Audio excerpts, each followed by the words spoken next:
মোবাইলটা যখন আমি হারাইছি তখন আশা করিনি, কল দেওয়ার পর উনি যখন রিসিভ করে বলছে যে ভাই আপনি টেনশন করেন, আমি আপনি যেখানে নামছেন ওখানে থাকেন, আমি নিয়ে আসবো।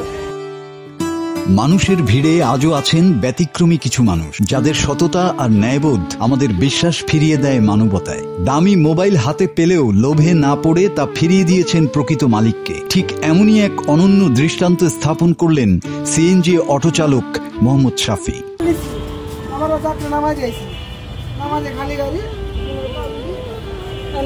ফোন দিছে, ভাই আমি টেনশন করি না, মোবাইল আমি দিয়ে দিচ্ছি, আমি আসি তারপরে 10 মিনিট করেছি, ভাই আমরা পাইতেছি না, কি করি বলে যাত্রী আছে ওয়ারে চালাই পরে করে আচ্ছা আমি পরে যাত্রী একটা ক্যান্সেল করছি, আড্ডা পাইছি কম দিই না, আমি আবারও একটা টিপ পাবো, মানে আবার রাজধানীর সায়েন্স ল্যাব থেকে যাত্রী নিয়ে মালিবাগ আসেন শাফি।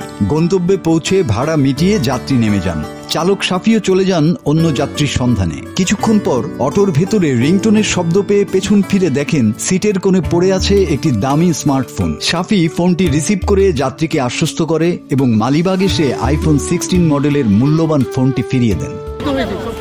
মোবাইল চেয়ে বেশি আমার এটা অনেক ইম্পর্টেন্ট ডকুমেন্ট, তার জন্য মোবাইলটা যখন আমি হারাইছি তখন আশা করিনি, কল দেওয়ার পর উনি যখন রিসিভ করে বলছে যে ভাই আপনি টেনশন করেন, আমি আপনি যেখানে নামছেন ওখানে থাকেন, আমি নিয়ে আসবো। তখন যে আমি আশ্বস্ত হয়েছি না উনি নিয়ে আসবো, না হলে উনি ফোনটা রিসিভ করতো না।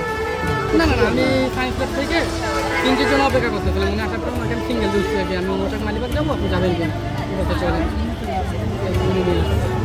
বলতে চাচ্ছে ভাই মোবাইলটা আমি বলতে আমার 3 দিকে মনে হয় করছে, হ্যাঁ বলতেছে যাত্রী পাইছে, আপনি একটু অপেক্ষা করেন, আমি বাংলা মোটরে একটা ভাড়া নিচ্ছি, আমার এই যাত্রীটা আমি নিয়ে আসতে তার অপেক্ষা পর্যন্ত অপেক্ষা আছি। নৈতিকতা ও মনুষ্যত্বের চরম অধপতনের যুগে এই ঘটনাটি প্রমাণ করে সততা কোনো অর্থে মাপা যায় না, এটি মাপা যায় শুধুই মানুষের চরিত্র দিয়ে। মোহাম্মদ শাফির মতো মানুষ আমাদের মনে করিয়ে দেন সমাজে নৈতিকতা ও সততা এখনো বেঁচে আছে, আর এই নীতিবোধই আমাদের সমাজের আসল শক্তি। আপনি ওনার জন্য ওয়েট করতেছেন কতক্ষণ? 10 মিনিট এর মধ্যে ভাড়া টাড়া